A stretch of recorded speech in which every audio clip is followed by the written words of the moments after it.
ائمه ثلاثه خو داسې ویلي چې دعا سته ده، خو کومه دعا به وایي؟ مالکیان وایي بس څنګه دي چې تکبیر وکړه دستي به الحمدلله شروع کړې، دعا نشته. ائمه ثلاثه وایي دعا سته، حق له ائمه ثلاثه سره ده. کومه دعا به وایي طالبان؟ درې دعاوې دلته ثابت دي.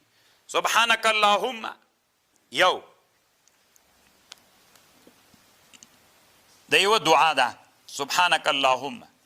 بل دعا طالبانو وجهت وجهي للذي فطر السماوات والأرض حنيفا وما أنا من المشركين إن صلاتي ونسكي ومحياي ومماتي لله رب العالمين لا شريك له وبذلك أمرت وأنا من المسلمين. دا دعاهم ثابته ده طالبانو.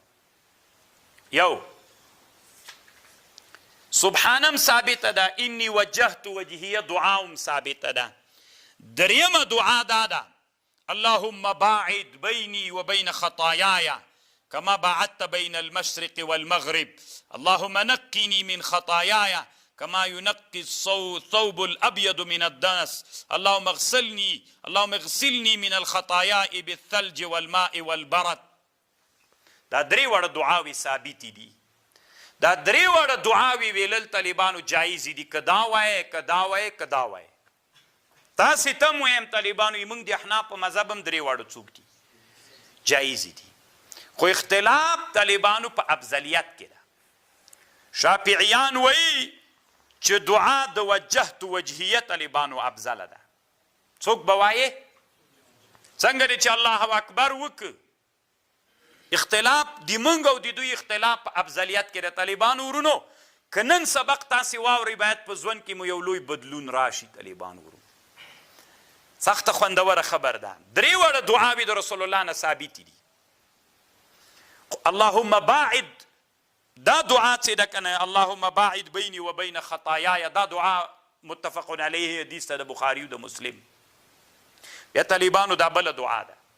بیا طالبانو دلته چې امام ترمیزی سبحانک اللهم راوړي دا دعا ده. اگر چې ترمیزی طالبانو په سبحانک اللهم حدیث باندې ردم کړی. صحیح ده طالبانو.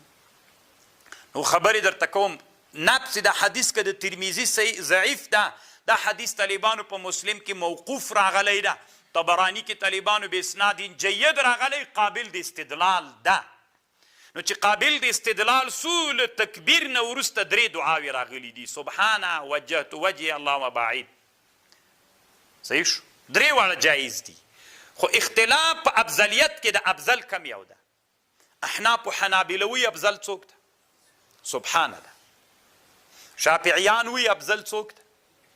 وجهت وجهیه ده طالبان. صحیح ده؟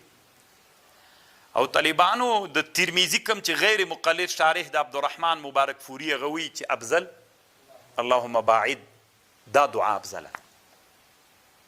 خبر پوه شول؟ خو طالبانو تاسې راځئ چې ابن الحمام نه خو هم لږ یوه پوښتنه وکړو که نه چې ته ولې داسې غلی غوندې که نه څه اراده لري چې ویې وایې که نه.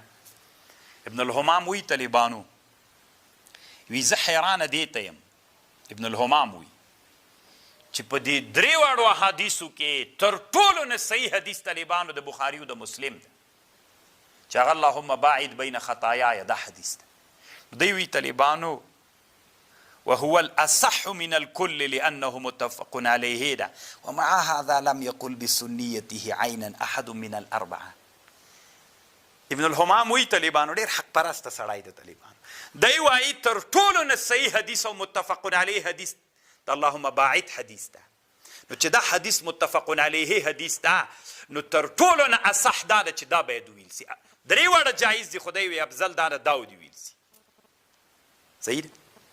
خو بیا هم وایي زه حیرانه دې ته یم چې تر ټولو نه او یو مذهب هم صحیح ده داسې دام جایز ده دام جایز ده دام جایز ده، خو عیناً سنت.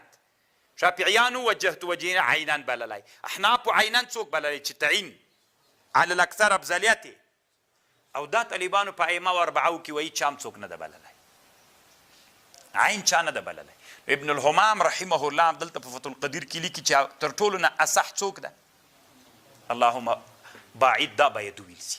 د ما مطلب اوس دا ده طالبانو، تاسې په د افغانستان کې فکر وکړئ. مثلا زه راجګ سوم طالبانو په فرض مانځه باندې ودرېدم یا په نفلو باندې الله اکبر مې چې ویلې دعاکم اللهم باعد بیني وبین خطایای کما باعدت بین المشرق والمغرب اللهم نقیني من الخطایا کما ینقی دلته چې څنګ ته ولاړ ده دا بریلوی یاره وابي شوی ده ولې وابي شوی ده بله دعا یې کوله سبحانه یې نه ویلې دا که نه طالبانو د حدیثو ګټه دا ده طالبانو سره له دې چې ابن الحمام وایي چې دا څوک ده خبر خو مې پوه شولې صحیح ده درې واړه دعا زه اوس نپل کوم طالبانو که دا درې واړه دعا ووایم بیا هغه م ووایم دا م ووایم اتناب خو ماته جایز ده په نپلي کې درې واړه دعا ویم بیا څه وي طالبانو یاره وي د طالبان هم ټول وابیان کړي دي ولې وابیان کړي نورې دعاوې ویلې اوس دا د وابیت خبر ده دین دومره منحصر کړی د تا چې اوس به سړی په نپلو په دې منځونو کې بله دعا نه کوي طالبان